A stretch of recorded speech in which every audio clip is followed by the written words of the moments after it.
Let's learn how to fix Facebook Music Story not working. If you want to add a story but don't have the music option, or you have the option but can't add it and don't know how to fix it, don't worry anymore. After watching this video, you'll know how to do it.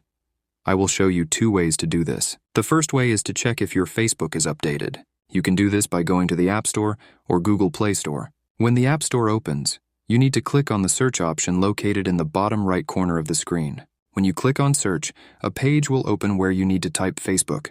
When you type Facebook, a page will open where Facebook is located. If it says open next to it, then you have the latest version, but if it says update, click on that button and wait a bit.